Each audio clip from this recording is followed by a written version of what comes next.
Hi all, this section of your training we will be talking about catheter care. This probably looks like a really weird setup that I've got going on.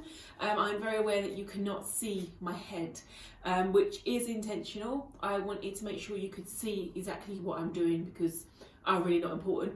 As long as you can see what I'm talking about, that's the most important thing right now. So we're going to start from the very beginning.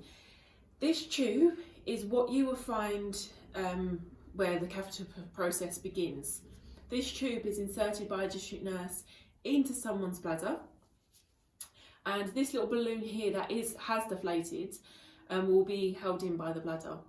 As I say, the district nurses will put water into this green tubing here, and the water makes the balloon up here inflate and it holds in place.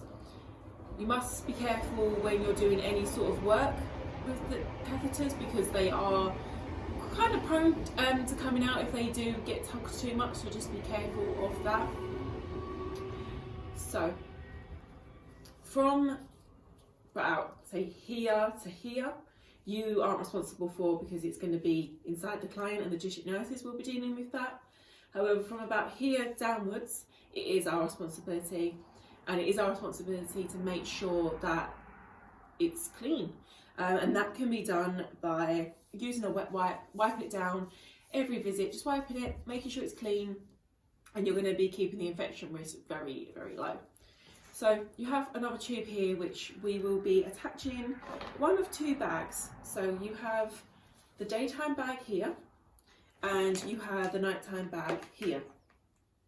It's clear to see that this bag on this side, the blue one, is much bigger. This one is used during the night. This is where the urine that is passed through the night is kept, and the reason why it's bigger is because our clients do not have care visits during the night, so they rely on bigger bags to store their urine.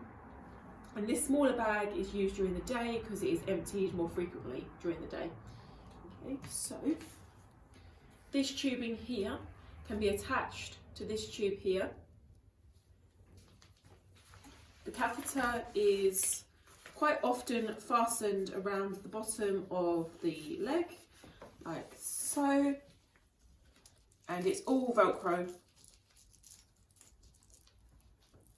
When you are applying it, you don't want to do it too tight because it can become quite uncomfortable. Make sure it's pulled apart.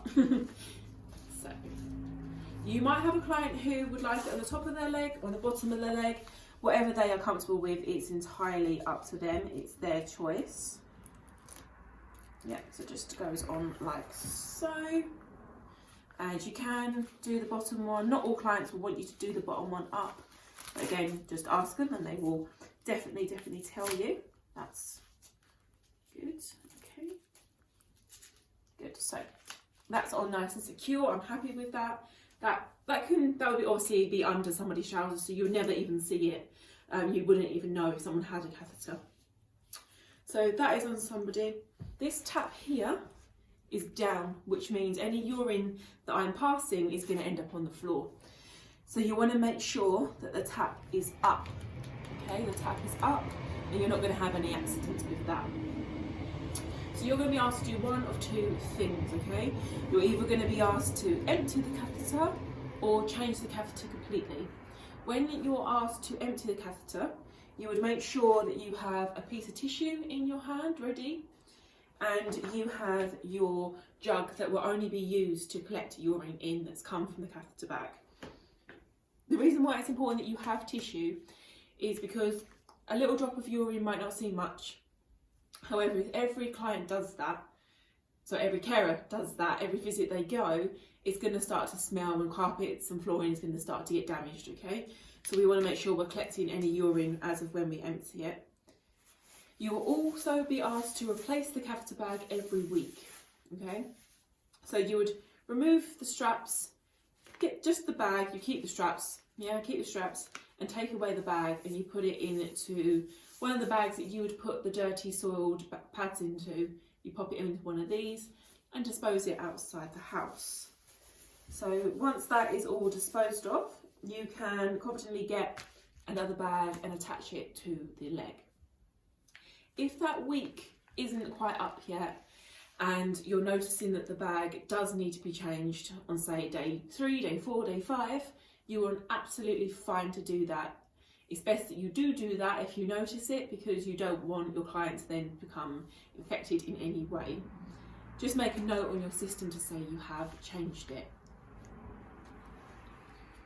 We don't want to be flushing any water down here, any cleaning products. We want to make sure it's a nice, clean flow through. You don't want any foreign bodies flowing through the tubes. You only want it to be a closed circuit of urine. You are visiting a client during the night time. You will be asked to put this bag, your larger bag, you would ask to attach it to the daytime bag.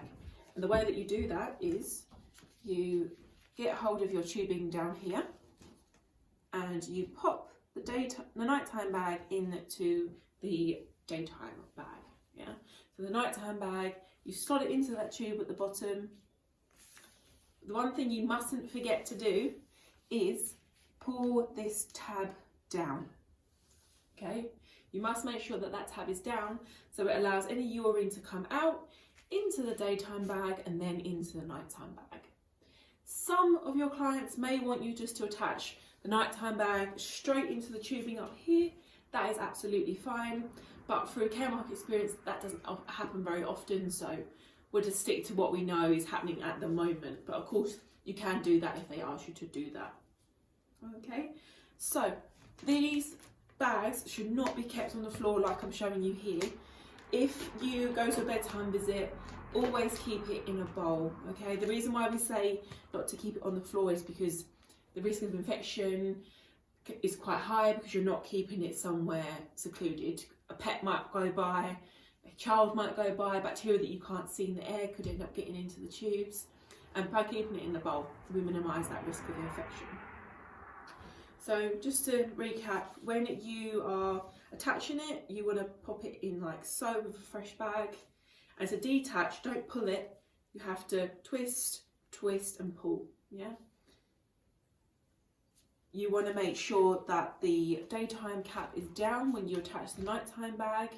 You're always wearing your gloves, always when you're emptying a bag, and that tube down, the flap down the bottom is always up of a nighttime, or else you're going to end up causing a big accident when you visit in the morning.